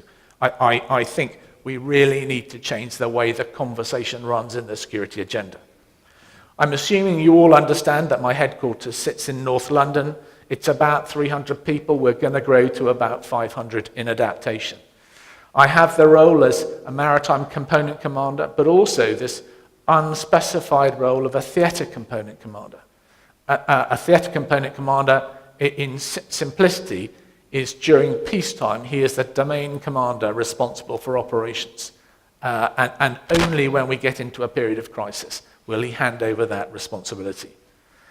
I'm the commander of the standing and allocated forces, as has been introduced, and I am SACEUR's principal maritime advisor. And with that, that brings a sense of authority and responsibility that we need to tread very, very carefully. And with that is absolutely linked the maritime's advocate, the maritime's ambassador. If I don't work for your nations, if I only work for NATO, then I've got it completely wrong. I often say to leaders, I'm not a NATO commander. I'm the maritime commander of X country. Because if I'm not doing what you want, you won't support me. So the first thing we've done, going back to support, is completely changed our focus. We only think about operations. We command live operations every day, and I demand my headquarters to think of a live battle commander. We are 24/7, 365. Our MOC does not go to sleep. We offer a nation's deterrence and defence, but we must also offer a value for money. It is really, really important that when nations are struggling with budgets, I exercise around their waters. I build their capability. I multiply what they need to do, because otherwise nations won't give me ships and aircraft to play with. And we work in partnership. I don't believe in wasting energy in the frictions of relationships. So NATO national, NATO EU, NATO partners, NATO Frontex and Interpol, NATO and commercial shipping. By the way, do you know what the best intelligence network for ports in the Mediterranean are? It's Carnival Cruises. There is no security architecture as big as Carnival in giving you port security assessments. And in finding out port security assessments, then you can find out a whole bundle of deal with what we know. So just remember other people. And we do all this from our operations center. Secondly, we have I've demanded a modernization agenda like of which I don't think we've seen for a couple of years. Under SACEUR's direction, we've scrubbed and reviewed structures. As I've said, we're going from about 300 to about 500. And that's to fill our responsibilities, because at the moment my headquarters is not properly 24/7 and it is not properly resilient, and you know that from a northern perspective. We're also thinking very hard how we simplify business, because at the moment things are much too complicated. And an organisation called the 9-Star Group, Vice Admiral Woody Lewis, 2nd Fleet, and JFC Norfolk, Lisa Franchetti, 6th Fleet, and Strike Force NATO and I have been in permanent dialogue for about the last 3 weeks to write for General Scaparotti a maritime command and control paper, which we present to him on Friday. The scoop is that the paper is now written. It makes sense to us as maritime commanders. We feel comfortable with it. We'll just have to see how that docks with the wider NATO. We must also think differently. I've touched on the boiling frog syndrome. We've too long got comfortable with no resources, no ships, no people. Yeah, that's all the same, but that doesn't mean to say we can't do something. It used to be called think like a terrorist or think like a breakthrough agent. How do we do things differently? We must free this energy. And so my recommendation to General Scaparotti is he doesn't need to change structures. To do that is just wasting energy and moving the deck chairs. What we need to do is get freedoms and agility. I would like delegations passed from the NAC down to General Scaparotti, so I don't have an operational planning period of 2 years. So it doesn't take me 3 months to change a port visit if we're visiting a non-NATO port visit. And I've 3 times tried to exercise with the Chinese, and 3 times I've run out of time trying to get it through a decisional process. So we have to move more quickly. This schedule of operations freedom is really important. And I'm instigating a revolution of how do we program differently. There is a thing called Maritime Express 19. If you haven't got the paperwork, please grab it. We'll send it to you. This is how we take a standing naval group anti-clockwise around the Atlantic. It will operate in northern waters in the Baltic in the spring and early summer. It will then sail across to the Canadian anti-submarine exercise Cutlass Fury, down to Norfolk, Virginia, working up with a carrier, and come back with an American carrier battle group or an escort force, all the way back to then take part in a Spanish NRF generation exercise in the autumn. Why am I doing this? It was a wicked wheeze in a bath, quite frankly, but I'm doing it because I don't want my headquarters to think the same. I want other people to see that this feels different. I want elements of capability to be dropped in and dropped out, and us to challenge other operation centres and, quite frankly, other policy directors. I want to have a different way of thinking about business. I'm almost sure Maritime Express 19 will be more failure than success. But actually, just the change of posture and dynamic will get us to think differently. Finally, I need to present opportunities for us to message. I think we're doing really well, actually, here. You're all aware that Trident Juncture is the biggest exercise we're doing, and you're the most fantastic host for the exercise. But it is allowing us to riff off or build up on various different capability discussions. I would equally say that the US-led BOLTOPs, both this year and last year, were fantastic opportunities to change the way we thought. And my own anti-submarine warfare exercises and other exercises, Dynamic Mongoose being one of them, is proving to be really successful. But it isn't enough to do that. We must give thinkers live examples every day. So let me give you one. It's sadly in the Mediterranean, not the High North, but it shows how far we've come in the maritime. Off Tartus, an American P-8 aircraft, maritime patrol aircraft, detected that the Kilo submarines had left port. We had, sitting off Tartus, a Greek warship, the Eli, who was one of my group. She was on a common JChat, so JChat is conversation medium, and a common link picture with the whole of the Eastern Mediterranean. And we went into a submarine prosecution with a Turkish ship, a French ship, an American ship, American aircraft, other intelligence, and my headquarters, operating on and most of these ships were operating in national, not NATO channels. Okay, they were doing national business. But we built a picture of the Eastern Mediterranean and remained in contact with the submarines for as long as we felt we needed to, before we broke off and had to go to other tasking.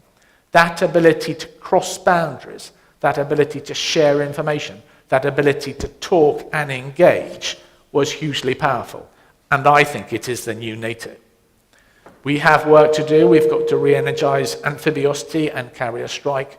We need to go into a delivery psychology, not just talking about its psychology, and it's already being picked up. We are putting a huge amount of effort behind anti-submarine warfare, as well as projection in land. Some people call it A2AD. I think A2AD is too restrictive. All the Russians and other people are doing is throwing up barriers. We've got to work out how we pass through them. That is our responsibility. So I recognize I've been talking for too long. Just let me draw this to a close. I'm going to give you some tasking, please. The first thing is around communications and messaging. I have been surprised, and I'm the old dog in command. I've been in command 3 years, so it's my fault. But I'm surprised how difficult it is to get maritime messaging into the zeitgeist of policymakers' offices and into the zeitgeist of those thinkers who are developing things. John has done a fantastic job building this with an Atlantic context, but there's a broader theme. So I both welcome your energy, but any ideas you have of how we can break through communication. How can we talk differently? How can we carry a message that doesn't carry a suit and uniform? How can we take this forward in a way that people want to read it and it is relevant to them? I find that really difficult, and we're working on it really hard. The second one concerns people and the way we shape the future of NATO. we need to, as well as adapt structurally, we need to think differently. This is where young people, different people, come in to change the way we do our business. I need from Norway your very best people into Marcom. We had a supper last night and I drained down how important that was. Why? In part because the Northern Group does think differently. They have credible capability at their outset and understand real readiness. I need that in an operational headquarters as mine. And finally, please, please, please don't take what I say as gospel. Please challenge. Please come and test us. Please invite yourself to my headquarters and come and have a look round. It doesn't matter who you are or where you come from. We had the great honor of the President of Bulgaria, who came to see us because of a flyaway comment I said when we were in Bulgaria about 18 months ago, when he was still Chief of the Air Staff. And he wanted to follow that up, and he wanted to understand what we in Markham were doing in the Black Sea. I need more people to be doing that, because if people are inquisitive, if people challenge, if people carry the conversation, then my responsibility is underpinned, and that would be really helpful. Ladies and gentlemen, thank you for your time. It's been a great honor to speak.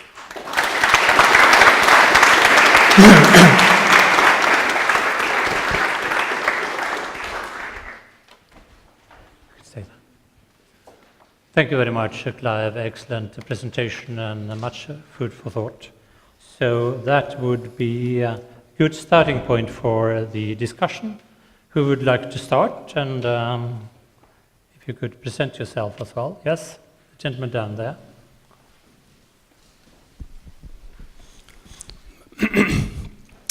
Admiral, I'm Major Jan Egil Rekstad from the Norwegian Air Force.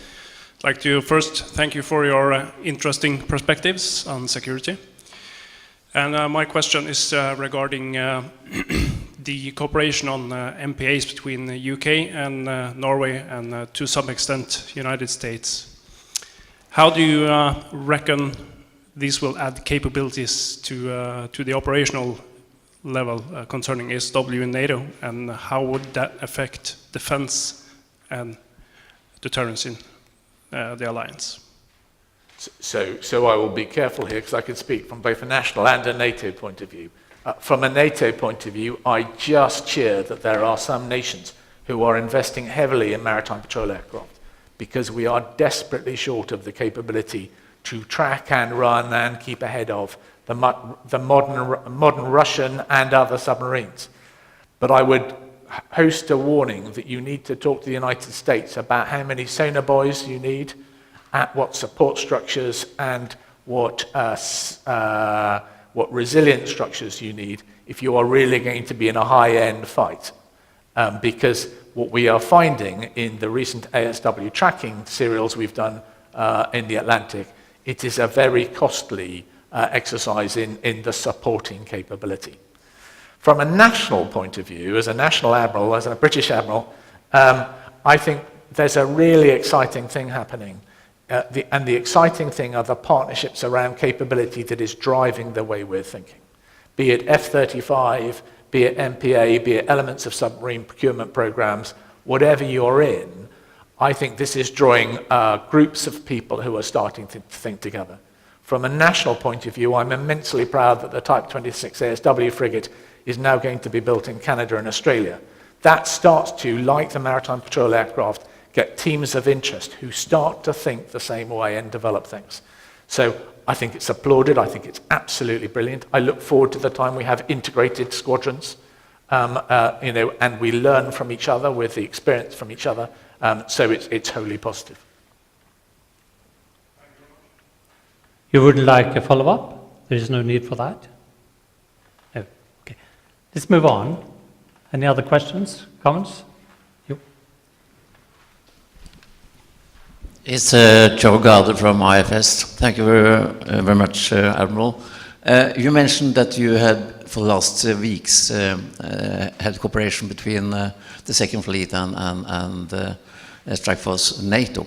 Could you just elaborate a little more on how do you see, in a case where you have to NATO, US has to reinforce Northern Europe, how do you see the delineation of responsibility between the Joint Force Command headquarters Norfolk, Second Fleet, your headquarters, Brønnøysund, and maybe our headquarters up in Bodø? So thank you for a great and a really difficult question.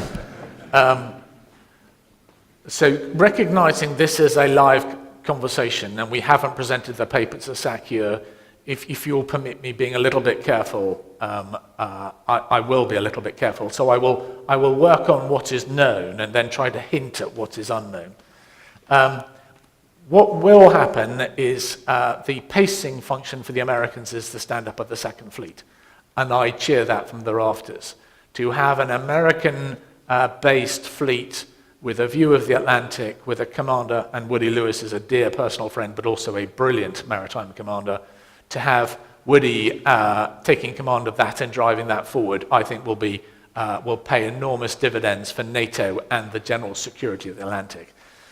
And I think the way Woody is thinking about it, which he will have a second fleet forward and a second fleet rear, so a operational fleet and a generational fleet, I think is absolutely sound.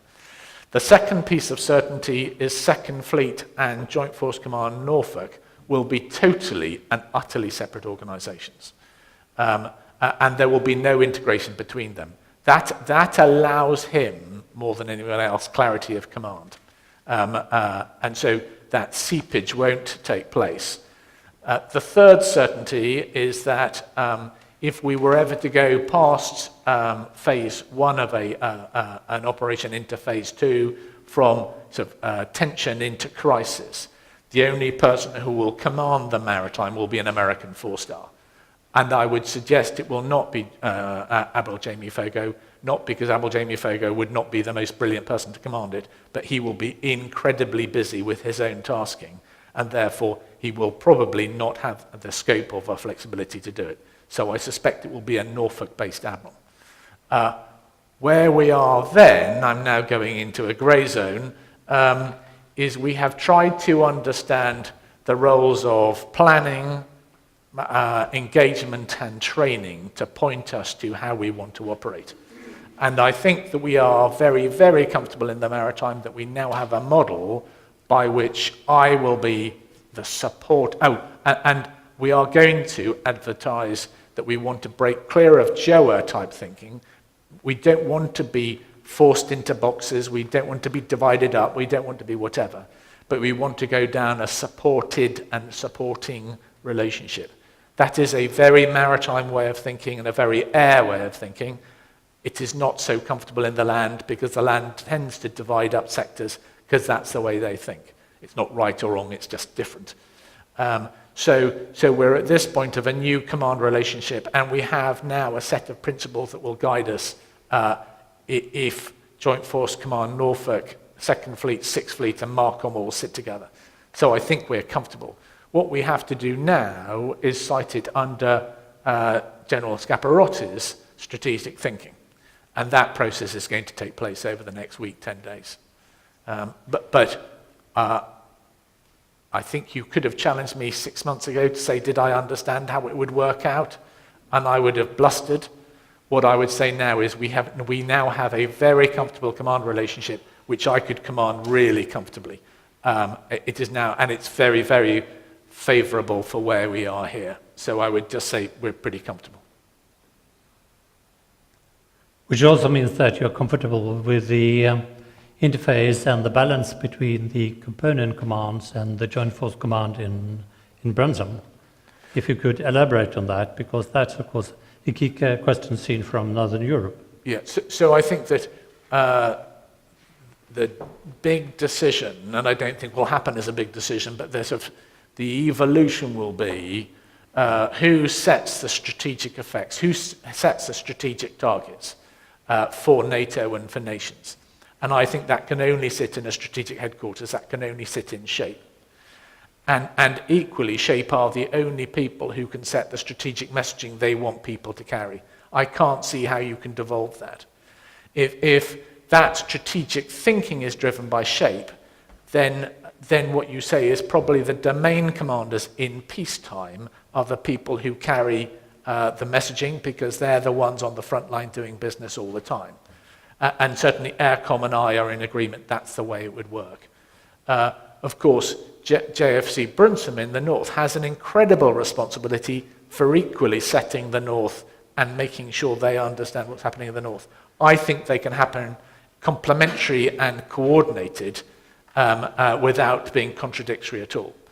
You know, you would probably want to simplify it if you could, but you can't because we are where we are. And so we think we can work out where it is. That conversation will happen later in the week. Mm-hmm. Any other questions? While we are waiting for you, you have, of course, the responsibility for the standing naval forces, and you have mentioned several times that they are too small in numbers and not very robust, possibly not fit for purpose. So then my question to you, what might be the options if we were going to enhance this capability? Just recognise now that each of the standing naval groups has at least 5 ships, most have 7. Just recognise now that I have 2 extra task groups, one of 7 ships in the Aegean and one of 4 ships in the central Mediterranean. If you put those together, we have over 30 ships working for me at the moment, and you multiplied them by the force generation factor, I'm running the biggest navy bar the US. So we talk with wringing hands that we don't think NATO can generate standing naval forces, yet we have over 30 frontline units operating today, which I think is pretty cool. Do they have the right communications? Do they have the right architecture? Do they have all of that? No. You know, do we need to make them more resilient? Yes. Do they have the sustainability? No. You know, there's jobs to be done, but we've got the mass out there. Our problem is that every NATO member thinks having a ship in the NATO alliance is really, really important. And it's probably their second priority, because the first priority is to look after national sovereignty. And for too long, and until the last couple of years, NATO has tried to drive an alternative tasking metric, which nations have gone, you know, that's important, but it's not the most important thing. So we won't give a ship, but we'll just pat you on the head. What we've done is gone, all right, oh country, you want these requirements set, right, we'll put a standing naval group in that area and we'll do it for you. And we'll train your ship and we'll develop it. Now, quid pro quo, I want some more ships in the task group. And that's happened. So it's happened really well in the north with SNMG-1. You know, I was on Friday in a nice Force 6 with 4 NATO warships as the screening unit to the Harry S. Truman. And I had the great pleasure of taking General Scaparotti and the Secretary General to sea, and I had the great pleasure of dropping them on the floor as we plunged into a hole in the waves and shown them what it's like to fight at sea. And they equally got the message I was giving them. So we've got capability. I think all I need is the agility of how to use them, and then more will come. I'm not, you know, yes, you always want more assets. Yes, you always want more ships, desperately. But I just want ships that have credible capability, and that's the most important thing to me. My last question to you is related to your headquarters. You mentioned that it is about to be expanded from about 300 to 500 to reach a kind of 24/7. What would be your priorities in this context, and what do you expect from Norway to contribute? So you've got to understand that we're going through a completely different process. We have run a multi-department headquarters, like most headquarters, doing their business. And this changes that to having an operational centre of the headquarters that drives everything. A theatre maritime operations centre. And the first investment that nations give me will drive that theatre operational mark. In that, there are 1 or 2 key posts. The people who will make that work, the people who will make it tick. And if Norway would like to give me some of their brightest and the best, that's where they'll go. I'd also like a policy advisor, please. Okay. Too sad, but the reality is that we are about to run out of time. So I will thank you so much for coming to us today and to enlighten us about your challenges and the possibilities you are signaling that. So please join me in giving the Admiral a big hand.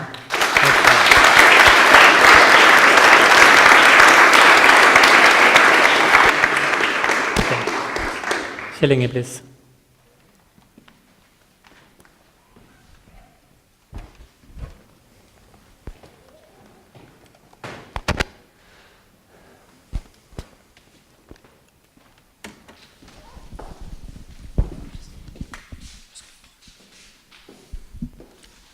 Okay, can you hear me? Yeah. Colleagues and friends, it has been an enlightening morning for me at last. First, of course, thank you to the speakers in the first session. They emphasized individually and collectively the importance of the classic ends, ways, means nexus that John Andreas referred to in his opening remarks. The objective being Russia in accordance with Western democracy, the ways being a strong deterrence and a robust collective defense to enable dialogue, and the means should be to increase the defense budgets in accordance with the 2% goal, to get a fairer burden sharing, and to invest in high-end capabilities. And at the same time, have an eye to the limitations of such capabilities, as Peter reminded of us of in the Q&A session.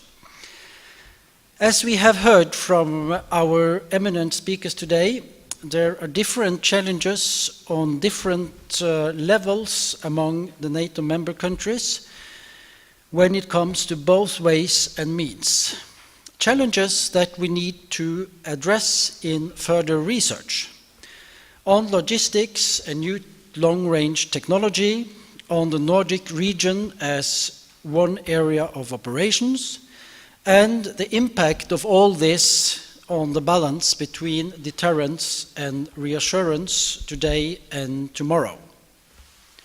The end state of relations with Russia being peaceful and prosperous through partnership is underscored in the book. At the moment, the relationship is a competitive one, but we have to re-emphasize deterrence, defense, and dialogue as the principal position.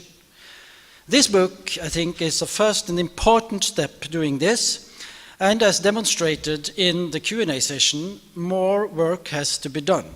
And I think a third volume would be an excellent idea. John Andreas, Peter, Rolf, the challenge is yours. Next, of course, we need to continue to work on NATO's command structure and posture. NATO members have come a long way to improve this, but as Policy Director Svein Efjestad reminded us of in the Q&A, there is still a long way to go. I am grateful for Admiral Johnstone's honesty and clarity of thought. Addressing in his keynote the importance of the seas and the oceans as our new frontiers. The competition at sea is not theoretical, as the Admiral pointed out, it is for real, and we all have to relate to it, as John Andreas and the authors have done in their analysis, and as the new NATO is doing by conducting Trident Juncture here in Norway as we speak. So by that, ladies and gentlemen, thank you for showing an interest for defense. And thank you for spending time with us this morning. I will not take more of your time. Just please join me in a big hand of applause for our speakers.